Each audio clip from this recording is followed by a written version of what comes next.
నమ్మదగిన యేసు నామములో శుభములు పలుకుతూ నేటి బంగారు పరుగ ధ్యానంలో మరి ఆధ్యాత్మిక విషయాలని ఎక్కువగా ప్రార్థనా అనుభవాలను తలుచుకుంటున్నాం కదా.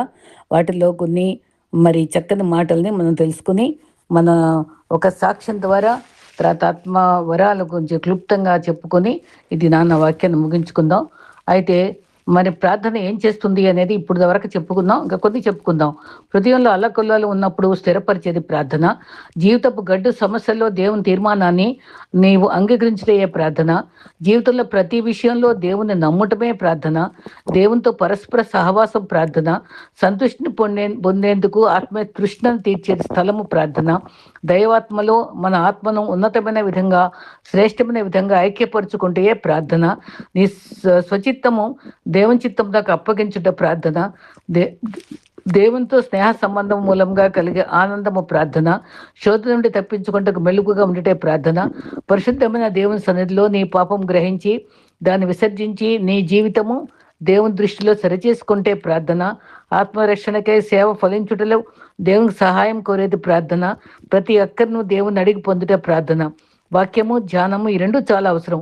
వాక్య పరిశోధన ఇది మొదటి యొక్క పని, ధ్యానము మనసు యొక్క పని. మంది బంగారు గన్ని వెతుకుట వంటిది అయితే రెండవది బంగారు తవ్వడం వంటిది. పరిశోధన అనేది శీతాకాలపు సూర్యుడు లాంటిది. ఇందులో వేడి తక్కువగా ఉంటుంది. ధ్యానం ఆ మనిషిని పరిశుద్ధ చట్రంలో ఇమిడేటట్టు చేస్తుంది. గుండె మంచిగడ్డలాగా అయిపోతే అది కరిగిస్తుంది. ప్రేమ కన్నీటిని బిందువు అవుతుంది. దేవునితో మాట్లాడే శ్రేష్టమైన సమయము ప్రభువు తలుపు తట్టి ఆయన లోపలికి ఆహ్వానించేది. రోజు మొదటి జామున నీ హృదయాన్ని పరలోకం వైపు తెరవనివ్వాలి. మొదటి రోజు మిగిలిన రోజంతా ఆ హృదయం శ్రేష్టంగా ఉంటుంది.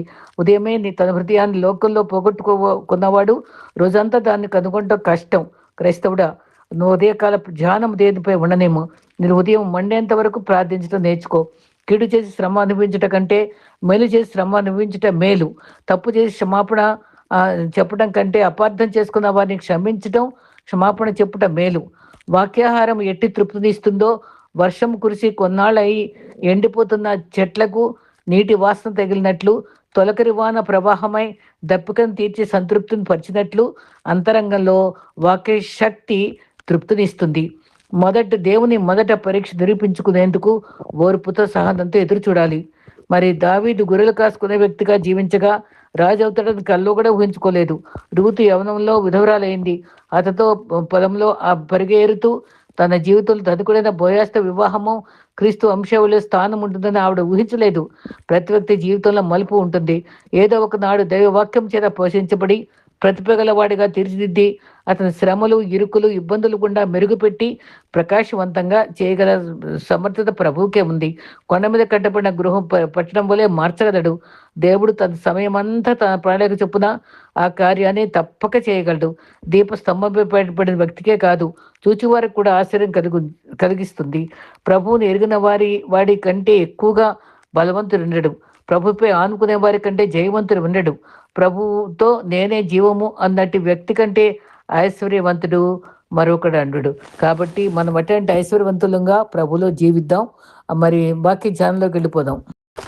ఈ దినాల వాక్య భాగంలో ఒక గొప్ప సాక్ష్యాన్ని మరి ఈ తరంలో హైదరాబాదు ప్రాంతంలో ఘనంగా వాడపడుతున్నటువంటి డాక్టర్ ఆషేర్ ఆండ్రూస్ గారి యొక్క సాక్ష్యాన్ని మనం చెప్పుకుందాం. గొప్ప కుటుంబంలో పుట్టి మరి ఉన్నత విద్యను అభ్యసించి బాల్యంలో గర్భంలో ఉండగానే పేరు పెట్టి పిలిచిన వ్యక్తిని దేవుడు ఆత్మ జాలరిగా వాడుకునే విధానము మనం గమనించుకుందాం. పరలోకమందు దేవుని ఆలయం తెరవబడగా దేవుని నిబంధన మందసము ఆయన ఆలయంలో కనబడను. ప్రకటన 10:11. పరిచయం. ప్రభునందు మీకు శుభములు. ప్రభు నన్ను రక్షించిన నాటి నుండి నేటి వరకు ఆశ్చర్యకార్యాలు, అద్భుతాలు చేసినటువంటి క్రీస్తు ప్రేమకు సాక్ష్యముగా వివరించడానికి ఆశిస్తున్నాను. నా పేరు ఆషేర్ ఆండ్రూ. మా తల్లిదండ్రులకు ఆండ్రూ గారు, తల్లి డాక్టర్ గారు ఎలీషేబ గారు. అయితే వారిద్దరూ దేవుని సేవకులు. నేను రెండవ సంతానంగా జన్మించాను. నా జన్మ విధానము, నా విద్యాభ్యాసము, నా పరిచయ గురించి కొన్ని వివరాలు వివరిస్తాను. మా తల్లిదండ్రులకు హైందవ కుటుంబంలో నుండి సనాతన ఆచారాల ఆచరించే కుటుంబం నుంచి వచ్చిన వారే. ఒకనాడు దైవజనుల సువార్తను స్పందించి రక్షణ పొంది దైవ సేవకు సమర్పించుకున్నారు. అమ్మ డాక్టర్గా పనిచేసేవారు. హెబ్రోన్ సహవాసంలో సేవ చేశారు. అనేకులకు సుపరిచితులు. తల్లిదండ్రులు హెబ్రోన్లో చాలా కాలం ఘనమైన సేవలు అందించారు. 2120 పైగా సంఘాలు స్థాపించి నడిపిస్తున్నారు. దైవ సేవ కొరకు ప్రయాసపడుతున్నారు. బాల్యము భక్తిగల దైవజనుల కుటుంబంలో జన్మించడం ద్వారా నేను ధన్యుణ్ణని తలంచి గొప్ప భాగ్యంగా భావిస్తాను. మరి నేను పుట్టక ముందే నాన్నగారితో దేవుడితో నా మగ బిడ్డనిస్తా అని, ఆ బిడ్డకు ఆశీర్ని పేరు పెట్టమని, దేవుని సేవకు చేస్తానని స్పష్టంగా తెలిపారు. మా అమ్మ ఆ మాటలు నిర్ఘాంతపోయింది. ఎందుకనగా ప్రెగ్నెన్సీ నిలబడే స్థితిలో లేకుండాను అయినను దేవుని వాగ్దానం ప్రకారము ఆ ప్రెగ్నెన్సీ నిలబడింది. దేవుడు మగబిడ్డ అని పేరు కూడా చెప్పారు. బైబిల్లో సంసోను, యోహాను ప్రభు విషయంలో ఆ విధంగానే జరిగింది. ఆశ్చర్యం కలిగించే విషయం అని గుర్తించగలరు. నేను గర్భంలో ఉండగా ప్రతి సంవత్సరం లాగానే డిసెంబర్ 31 తేదీన నా తల్లి నా కొరకే వాగ్దానం తీస్తారు అని కనిపెట్టింది. దేవుడు వాగ్దానం ఇచ్చి నెరవేర్చేవాడు. ఆయన నిశ్చయంగా నేను నీకు తోడేయుండును, నేను నిన్ను పంపినంతకు ఇది నీకు సూచనగా ఉండను. నువ్వు ఆ ప్రజలు ఐగుప్తులో నుండి తోడుకొని వచ్చిన తర్వాత మీరు ఈ పర్వతం మీద దేవుని సేవించెదరు. నిర్గమాకాండం 3:12. నా గురించి నాన్న చెప్పిన విధంగానే వాగ్దానం ఇచ్చారు. ఆనందముతో నా తల్లి ప్రభుని స్తుతించారు.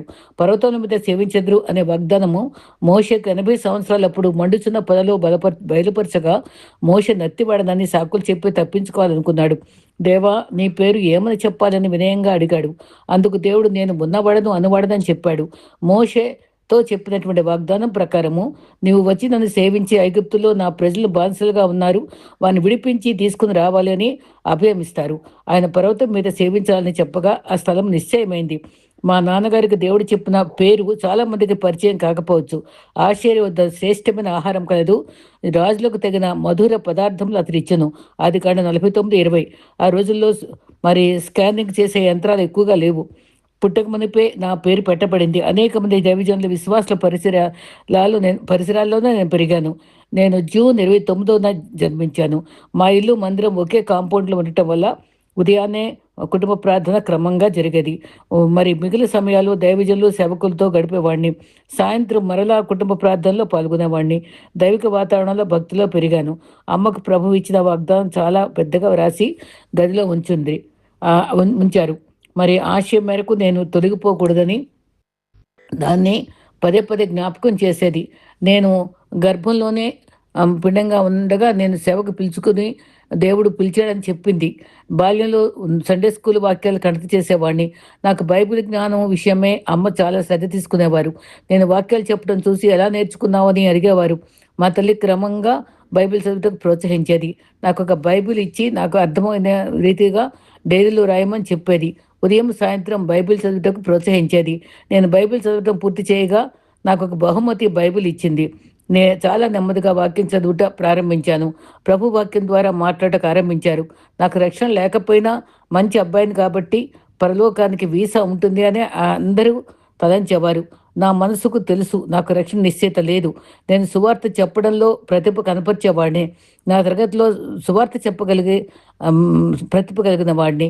నా మాటలు విన్న స్నేహితులు రక్షణ పొంది క్రీస్తును వెంబడించటకు నాకే ఆశ్చర్యం కలిగించేది. దేవుడు నా రక్షణకే నేను చదివే స్కూల్ను ఉపయోగించుకున్నాడు. నేను చదువుతున్న స్కూల్ సమీపంలో శ్మశాన వాటిక ఉండేది. స్కూల్ అయిన తర్వాత నన్ను సేవకులు ఇంటికి తీసుకుని వెళ్ళేవారు. వారు రావడం లేట్ అయితే నడుచుకుంటూ శ్మశానం దాటుకుంటూ వెళ్ళేవాడిని. అప్పటి వరకు జీవించడం మామూలుగా సాగింది.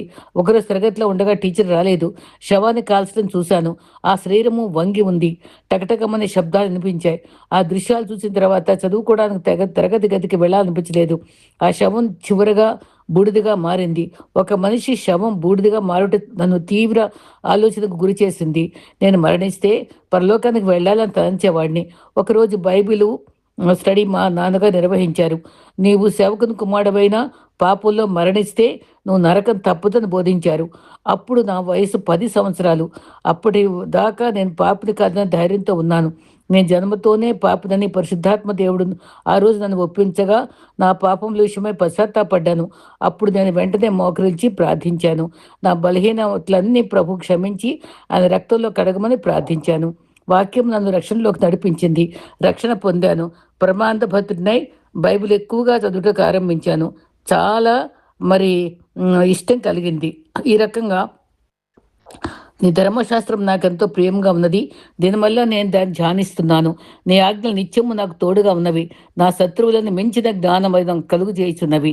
ఆ బోధకులందరికీ ఒకటే విశేష జ్ఞానం కలదు.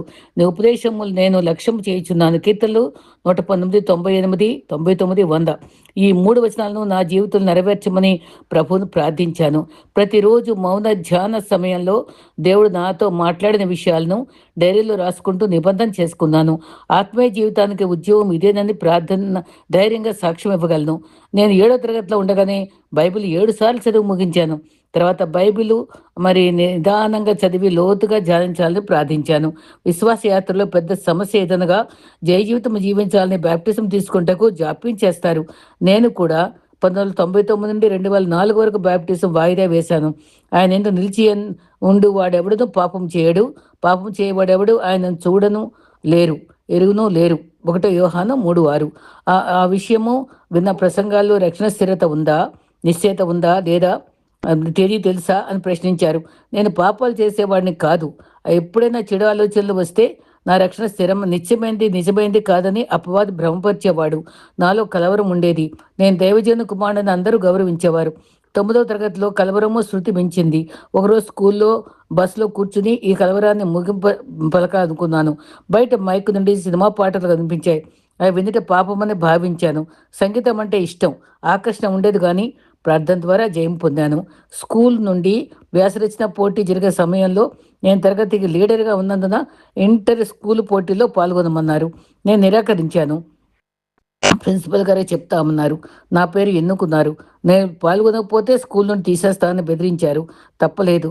వేరే ప్రాంతానికి వెళ్ళి వ్యాసం ఇచ్చాను. రంగారెడ్డి జిల్లాలో మా స్కూల్కి మొదటి స్థానం వచ్చింది. నేను రాసినందుకు వచ్చిందని ప్రశంసించి స్టేజ్ మీదకి పిలిచి ప్రైజ్ ఇచ్చారు. మా రకంగా మరి ఆ డబ్బులు ఇస్తారని తలంచగా ఒక పుస్తకం ఇచ్చారు. అది మహాత్మా గాంధీ జీవిత చరిత్ర, సత్యముతో నా జీవిత అనుభవం అనే పుస్తకంతో బ్యాగులో పెట్టుకున్నాను. తర్వాత విషయ సూచిక చూశాను. అందులో నా జీవితంలో క్రైస్తవ సంబంధాలే అనే అంశం కనిపించింది. ఆ మాట నన్ను ఆకర్షించింది. నేను బస్సులోనే దాన్ని చదవసాగాను. గాంధీ గారి అనుభవంలో ఆయనకు చాలామంది క్రైస్తవులు ఆయన మతంలోకి లాగాలని ప్రయత్నించారు. ఆయన భావాల్లో నా ప్రశ్నలకు జవాబు దొరికింది. క్రీస్తు పాపం నుండి విడుదల కలిగించి రక్షణ ఇస్తారు, కానీ పాపపు ఆలోచనల నుండి విజయం వస్తే అప్పుడు క్రైస్తవుడును అయ్యేవాడిని. అందుకే క్రైస్తవులను కాలేకపోయానని గాంధీ గారు అన్నారు. నాకేమీ నమ్మలేదని సంఘ సభ్యులు తలంచేవారు. నా రక్షణ విషయంలో నిశ్చయత కావాలని అడిగాను. నాన్నగారు సరైన స్పష్టమైన జవాబు ఇచ్చారు. చెడు ఆలోచనలు రావచ్చు, తప్పు కాదు. అవి పక్షుల వలె ఆకాశంలో ఎగిరేవి. వాటి తలపై గూడు కట్టనివ్వకూడదు. మనలో పాత పురుషుడు, నూతన పురుషుడు ఇద్దరు ఉంటారు. కాబట్టి ఆలోచనలు రావడం రక్షించబడిన వరకు సహజమే. జయించాలన్న తృష్ణ నీలో ఉంటే అది నీ రక్షణ కార్యమును గుర్తు అన్నారు. ఆ జవాబుతోనే నాకు ఆ శాశ్వతంగా ప్రశాంతత లభించింది. అప్పుడు బ్యాప్టిజంలో సాక్ష్యం ఇచ్చారు. అప్పుడు దేవుడు నాకు ఈ వాగ్దానం ఇచ్చారు. నీ క్రియలను ఎరుగుదును, నీవు నా వాక్యమును గైకొని నన్ను ఎరుగుననలేదు. ఆ దినము నుండి ప్రభు మీద ఆధారపడి విశ్వాస అనుభవంలో దూసుకొని పోగలిగాను. 10వ తరగతిలో నేను ప్రభును ప్రార్థిస్తూ, ప్రభువా, నేను నీ కొరకు బ్రతుకుతాను, నేను నీ వాక్యాన్ని గనపరుస్తాను, నన్ను గనపరుస్తావు అని చెప్పుకున్నాను. నేను జీవించే బ్రతుకు నాది కాదు, కేవలము మీదే అన్నాను. నా జీవితాన్ని సంపూర్ణంగా దేవుని సమర్పించాను. గతంలో చాలాసార్లు సామాన్య జ్ఞానంతో ఉండేవాడిని. దేవుని హత్తుకుని జీవించిన తర్వాత 10వ తరగతి నుండి మంచి మార్కులు ఇచ్చాడు. నా కెరీర్ మొత్తం యేసయ్య చేతిలో పెట్టాను. బ్రతకలేక దేవుని సేవకు వచ్చాడని చెడ్డ పేరు నాకొద్దు. మోషేకు వచ్చిన పిలుపు లేక సకల విద్యా ప్రవీణుడు అయ్యాయి కదా, అట్టి భాగ్యం నాకు ఇవ్వండి అని చెప్పి ప్రార్థించాను.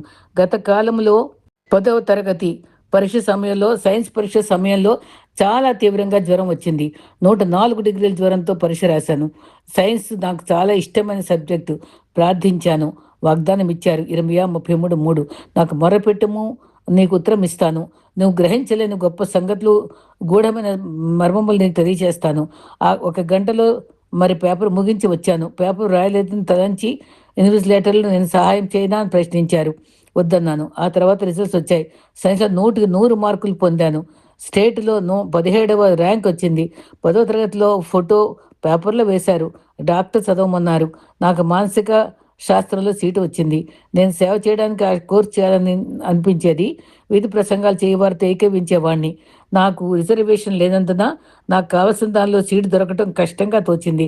ప్రార్థన చేయగా ద్వితీయోపదేశకాండం 7:1 నువ్వు స్వాధీనపరుచుకొని పోవు దేశంలో నీ దేవుడిచ్చిన యెహోవా నిన్ను చేర్చి బహు జనములకు అనగా సంఖ్యకును జలములకును నిన్ను నియమించిన హిత్తీయులకు గిర్గాషీలకు అమోరీలకు కనానీయులకు పెరిజీలకు హెవ్వీలకు జబుసీలకు 7 జనములకు నీకు అప్పగించును. సికింద్రాబాద్ సెంట్రల్ యూనివర్సిటీలో హెల్త్ సైకాలజీ పీజీ సీట్లు దేశవ్యాప్తంగా 8 సీట్లు మాత్రమే ఉన్నాయి. నేను ప్రత్యేక పరీక్ష పాస్ అయిన తర్వాత ఇంటర్వ్యూకి పిలిచారు. ఈ కోర్సు ఎందుకు జాయిన్ అవ్వాలనుకుంటున్నావు అని అడిగారు. అప్పుడు నా జవాబు మనిషిలో 3 భాగాలు ఉన్నాయి. నాన్నగారు దైవజనుడు కనుక ఆధ్యాత్మిక డాక్టర్ అని చెప్పొచ్చు. మరి అమ్మ డాక్టర్, భౌతికంగా సైకాలజిస్ట్, మూడు రంగాల్లో మంచి సేవ చేస్తూ మనిషి సమగ్ర ఆరోగ్యానికి సహాయం చేయవచ్చని చెప్పాను. నేను జవాబు విని ఇంటర్వ్యూ ఆయన ఆశ్చర్యపడ్డారు. నాకు 8వ ర్యాంక్ వస్తుందని అనుకున్నాను. నాకు నా నెంబర్ రాలేదు. చాలా దుఃఖపడాను. బాబు, నీవు సేవ చేయాలనుకుంటున్నావు కదా, అందుకే దిగులు పడవద్దని నాన్నగారు ఓదార్చారు. రాత్రంతా ఏడ్చాను. అవమానము తట్టుకోలేకపోయాను. స్నేహితుడికి ఫోన్ చేయగా నిన్ను సర్వర్ సమస్య వల్ల ఫలితములు విడుదల కాలేదు, ఈరోజు విడుదల చేస్తారని చెప్పారు. మరుసటి రోజు చూడగా నేను ఆల్ ఇండియా ప్రథమ స్థానంలో వచ్చానని తెలిపారు. ఆశ్చర్యంతో దేవుని స్తుతించాను. తర్వాత క్యాంపస్లో చేరి చదువు కొనసాగించాను. దైవ సేవలో నిమగ్నం అవ్వాలని తలంచి గ్రామాల్లో సేవ ఆరంభించాను. మరి పీజీలో చివరి పరీక్షలు పూర్తి చేశాను. మరి చేయటం నీ చేతికి వచ్చిన పని సంపూర్ణంగా నమ్మకంగా చేయని ప్రభు హెచ్చరించారు. రాత్రంతా చదివి పరీక్షలు రాయిగా 46 సబ్జెక్టుల్లో ప్రగతి సాధించాను. గోల్డ్ మెడల్ ఇచ్చారు. ఆయన నీతిని రాజ్యాన్ని వెతికితే ఆయన సమస్త విస్తరణ వాక్యం నా పట్ల నెరవేరింది. మరి పిహెచ్డి చేయడానికి అమెరికా వంటి దేశాల నుండి ఆఫర్లు వచ్చాయి. దేవునికి ప్రార్థన చేశాను. యెషయా 14:2 జనములు వారిని తీసుకుని వచ్చి వారి స్వదేశంలో వారిని ప్రవేశపెడుదురు. ఇశ్రాయేలు వంశస్థులు యెహోవా దేశములో వారిని దాసులుగా పనిగత్తులుగాను స్వాధీనపరుచుకుందరు. నా జీవితంలో నా స్వదేశంలోనే సేవ చేయాలని నమ్మాను. అదే ప్రాంతంలో మరి చదవాలని నిర్ణయించుకున్నాను. మొత్తం మీద పీజీ ప్రథమ స్థానంలో ఉత్తీర్ణయ్యాను. మరి దేవుని అంగీకరించిన రీతిగా బంగారు పథకం తెచ్చుకున్నాను. 4 సంవత్సరాలకు ఒక సంప్రదాయము జరిగే 183వ దేశాల ప్రపంచ కాంగ్రెస్లో పాలు పొందడానికి ఎన్నో వేల మంది అప్లై చేశారు. మరి అక్కడ కూడా నన్ను ఉన్నత స్థానంలో ఉంచి ఆల్ ఇండియా నుండి నన్ను ఎన్నుకున్నారు. నా దృక్పథంలో గొప్ప ఉద్యోగంలో చేరి ఆ డబ్బుతో ఘనంగా పేదలకు సేవ చేయాలని ఆలోచన ఉండేది. దేవునికి ముందు 4 అభ్యర్థనలు ఉంచి నెరవేర్చమని అడిగాను. సేవ చేయమని దేవుని నిర్ణయాన్ని నా తండ్రులు జ్ఞాపకం చేసేవారు. నన్ను సేవ కొరకు సిద్ధపరిచారు. 2013 సంవత్సరం నన్ను వాక్య పరిచర్య కొరకై సిద్ధం చేశారు. నేను ఇంకా బాలుడిదే అని చెప్పాను. అప్పుడు ప్రభు అన్నారు, నీ ప్రాణం అడిగితే నిత్యత్వంలో జవాబు చెప్పగలవా అన్నారు. అప్పటి నుంచి వివిధ కాలేజీల్లో సేవ చేయడానికి కొనసాగించాను. ఈ రీతిగా మరి నాకు స్నేహితులు అభిషేకం గారు మరి డిసెంబర్ 31 వాచ్నైట్ సర్వీస్లో నేను తప్పక మాట్లాడాలని కోరారు. నన్ను ప్రభు తల్లి గర్భంలో ఉండగానే ప్రతిష్ఠించారు కదా. నేను చేయలేని నిరాకరించాను, కానీ ఏదో విధంగా నేరభావం నాలో కలిగింది. అంత పెద్ద మరి వ్యక్తికి వ్యతిరేకంగా చూపుట మంచిది కాదని ఎంచి క్లిష్ట సమయంలో నాతో మాట్లాడండి ప్రభువా అని ప్రార్థించాను. ప్రతి విషయంలో వాక్యంతో మాట్లాడేవారు. ఇర్మియా 1:5 గర్భంలో నేను నిరూపింపక ఉండిపోయి నేను ఎరుగుతుంది, నువ్వు గర్భం నుండి బయలుపడక మునిపే నేను ప్రతిష్ఠించింది, జనములకు ప్రవక్తగా నేను నియమించేదని ఆ సంవత్సరం వాగ్దానం ఇచ్చారు. మరి ఏది సాకులు చెప్పరాదని అర్థమైంది. గర్భంలో అనగానే ప్రవక్తగా నియమించారన్న వాక్యం చూపించారు. నాకేమీ తోచలేదు. మరలా ప్రార్థించాను. ఆయనను కనిపెట్టి ప్రార్థింపగా వాక్యం చూపారు. దేవుని సేవలో ఉండటకు పిలిచారని అర్థమైంది. 6-7 వచనాల్లో అయ్యో ప్రభు యెహోవా చిత్తగించము, నేడు బాలుడినే మాట్లాడక నాకు శక్తి చాలదని నేననగా యెహోవా నాకు ఇలాగ సెలవిచ్చాను, నువ్వు బాలుడిని అనవద్దు, నేను పంపు వారి వద్దకు నేను పోవలను, నీకు ఆజ్ఞాపించిన సంగతులన్నీ చెప్పవలను. కాబట్టి నువ్వు నడుము కట్టుకొని నిలవబడి నేను ఆజ్ఞాపించినంతయు వారి ప్రకటన చేయము, భయపడకము, లేదా నేను వారి ఎదుట నేను భయం పుట్టించను. వారు నీతో యుద్ధం చేతురు కానీ నిన్ను విడిపించుటకు నీకు నేను తోడైందని వారు నీపై విజయం పొందజాలరని యెహోవా వాక్కు. చక్కటి వాక్యంతో ఆయన ఆదరించారు. దాతల్లో వాగ్దానం బట్టి వారందరూ వాక్యం వింటారని వాగ్దానం నెరవేరింది. పిండంగా ఉన్నప్పుడే నన్ను ఏర్పరచుకున్నారు. నా ధైర్యం చాలలేదు. ఏం చెప్పాలో తోచలేదు. ఎలా సిద్ధపరచాలో తెలియదు. వారి సమయం దొంగిలించలేదని ఏడ్చాను. బైబిల్ కామెంటరీలు చదవలేదు. ఏ పుస్తకం చదవలేదు. ప్రభువా నీవే సహాయం చేయి అని ప్రార్థించాను. ఈ రీతిగా నాకు వాక్య పరిచయం చేయడానికి ఆహ్వానం రాగానే నేను ప్రభు వద్ద సాకులు చెప్తూ రాగా లూకా 19:34, 40, 42, 43 ద్వారా ప్రభు హెచ్చరించారు. నీవు ప్రభువు నాకు కావలసి ఉన్నది. నీవు బోధించినచో రాళ్ళు కేకలు వేస్తాయి. దర్శించిన కాలం గనక రాదు. రాయి మీద రాయి నిలవని రోజులు రాగలవు అన్న వాక్యం చదివి భయపడ్డాను. క్షమించి ప్రభువా అని పశ్చాత్తాపడ్డాను. నా ప్రార్థనా జీవితం ఫలితంగా ప్రభు ధైర్యపరచగా సంఘంలో వేదిక మొదటిసారి ఎక్కి వాక్యం బోధించాను. చాలా గొప్ప ప్రతిస్పందన వచ్చింది. వారి హృదయంలోని ప్రశ్నలకు వాక్యం ద్వారా జవాబు దొరికిందన్నారు. ఒక సహోదరి నన్ను సమీపించి ఆ రాత్రి ఆత్మహత్య చేసుకోవాలని సిద్ధపడిందట. నా ప్రాణం కాపాడే బాబు, వాక్యం ద్వారా ఆదరించావని చెప్పగా గొప్ప ఉత్తేజం వచ్చింది. ప్రభువా నీవే నన్ను వాడుకొని ప్రార్థించాను. దేవుడు నన్ను నేను అప్పగించుకున్నాను. ఒక్క ఆదివారం వాక్యం చెప్పి ఆగిపోదాం అనుకున్నాను, కానీ ప్రతి దినము బోధించాలనే వాక్యం ఎదురైంది. మాకు చాలా సంఘాలు ఉన్నాయి కనుక సంవత్సరం నాకు ఒక సంఘం దర్శించి చెప్పగల అవకాశాలు ప్రభు నాకు ఇచ్చారు. 2018 సంవత్సరం ప్రభు మరలా మాట్లాడారు. నానావిధ రోగం నుంచి పీడించబడిన వారిని తీసుకుని రాగా ఆయన స్వస్థపరిచారు. హైటెక్ సిటీ నుండి ప్రభు పని ప్రారంభించాం. వాక్యము వినుటకు ప్రజలు మెట్లపై నిల్చుని వినేవారు. వారి ఆసక్తి చూసి ఆనందించాను. 2019 మే 18వ తేదీన మరి ద్వితీయోపదేశకం 16వ అధ్యాయము నుండి కొన్ని సత్యాలు ప్రభు తెలియజేశారు. గుంటూరులో ప్రత్యేక కూడికను నన్ను ఆహ్వానించారు. మే 18 ప్రసంగం కోసుకు రాత్రంతా మేల్కొని సిద్ధపడ్డాను. ద్వితీయోపదేశకాండము 16 వాక్య భాగము ద్వారా దేవుడు మాట్లాడగా ఇంగ్లీష్ సర్వీస్ మొదలుపెట్టాం. స్థలము చాలటలేదు. నా మనసు ఆందోళనగా ఉండేది. వాక్య పరిచర్య సంఘంలో మరి ఆత్మల బాధ్యత ఇస్తున్నామని నమ్మకంగా సేవ చేయాలని తెలిపారు. 2018 సంవత్సరంలో ఆలోచించాను. నా పిలుపు ఎట్టిది? ఎంత ఉన్నత విద్య చదివాను? ఏం చేయాలి? మరి నా కొరకు జాబ్ సిద్ధంగా ఉంది. అనేక సంస్థల నుండి ఆఫర్లు వచ్చాయి. నా దర్శనం గురించి ఆలోచించగా వాక్యం ధర నా మనసు స్థిరపడింది. అప్పుడు మత్తయి 4:23-25 వరకు వాక్యం బోధించాలి. రాజ్య సువార్త కొరకు ప్రయాసపడాలి. మరి వ్యాధులపై సంపూర్ణ విడుదల మరియు స్వస్థత లభించాలి. మరి మానసిక శారీరకమైన ఆత్మీయ విడుదల పొందాలి. నా పిలుపు వదులుకోరాదు. ఈ రీతిగా పరిచర్య చేయాలి. ద్వితీయోపదేశకాండం 1:6 మీరు అక్కడ నివసించిన కాలము చాలు. బయలుదేరి యోర్దాను దాటమని ప్రభు చెప్పగా అందరికీ అందుబాటులో సమృద్ధైన జీవం అనుభవించుటకు ఒక సంఘం స్థాపించుటకు ప్రభు మాట్లాడారు.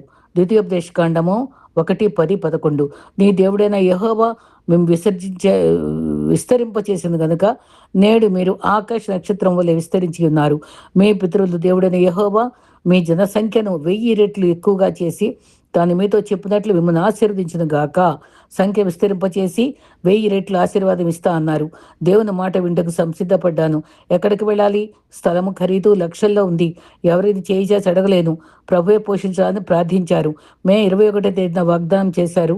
మీ పక్షంగా యుద్ధం చేస్తానన్నారు. విశ్వాసంతో అడుగు వేయాలని మంచి మన్యం గల దేశం కోరినట్టు నేను ప్రార్థించాను. మేము ఎన్నుకున్న స్థలము 2 సంవత్సరాలకు లీజుకు తీసుకున్నాం. నేను అడుగుపెట్టు స్థలము దేశము వాగ్దాన దేశముగా చేయగలరు. సంపూర్ణ స్వస్థతలు ఉద్యోగం ఇస్తా అని వాగ్దానం పొందాను. నాన్నగారి సహాయం కాక వ్యక్తిగతంగా సేవ కొనసాగించాలని నా అభిలాష. దేవుని వాగ్దానాన్ని బట్టి సాగిపోవాలని కోరుకుంటున్నాను. ద్వితీయోపదేశకాండము మరి 10 ప్రభు మాట్లాడగా మరి 27 మే 2019 40 డేస్ ఉపవాసం ప్రారంభించాను. మరి నూతన బ్రాండ్ పరిచర్యల ఖర్చులు ఎలా అని ప్రభువుని అడుగగా మరి ద్వితీయోపదేశకాండం 10:14 ఆకాశము మహాకాశంలో భూమియు ఉన్నదంతయు నీ దేవుడైన యెహోవాదే అన్నారు. ఆ దేవుని చిత్తము ప్రార్థన ద్వారా లభించగలదు. నా అవసరం దేవునితో చెప్పాలని ఉపవాస ప్రార్థనలో కొనసాగించాను.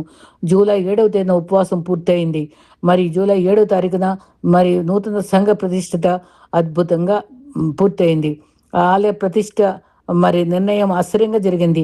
ఆ మందిరానికి పేరు పెట్టడానికి ఉపవాస ప్రార్థన చేశాం. 1 యోహాను 5:11 దేవుడు మనకు నిత్య జీవం దయచేసెను.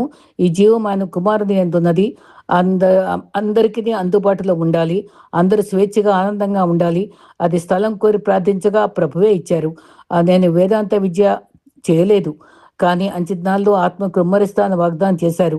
అపాత్రుడు నన్ను ఘనంగా వాడుకుంటున్నా దేవునికి నన్ను మహిమ ఘనత ప్రభావములు కలుగును గాకని ఆరాధిస్తున్నాను. 1 యోహాను 5:10 నిత్య జీవం అనే మాట 7 సార్లు వ్రాసి ఉండట ఆశ్చర్యపరిచింది.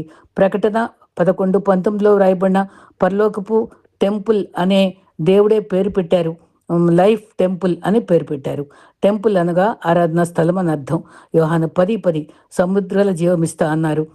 ఈ ప్రశ్నకు జవాబు లభించింది. జూలై 7వ తేదీన 2019లో ప్రారంభించాం. దానికి అదనంగా దేవుడు 10 ఎకరాల స్థలం దేవుడు దయచేశాడు. 2019లో ప్రారంభించి 2020 నాటికి సంవత్సర వార్షికోత్సవం పూర్తి చేసుకుని నా సాక్ష్యం పంచుకొని ధన్యత దేవునిదే కలిగించారు. యోద్ధాన్లో యాజకులు అడుగులు వేసిన స్థలము దీవించినట్లుగా దేవుడు నన్ను దీవించాడు.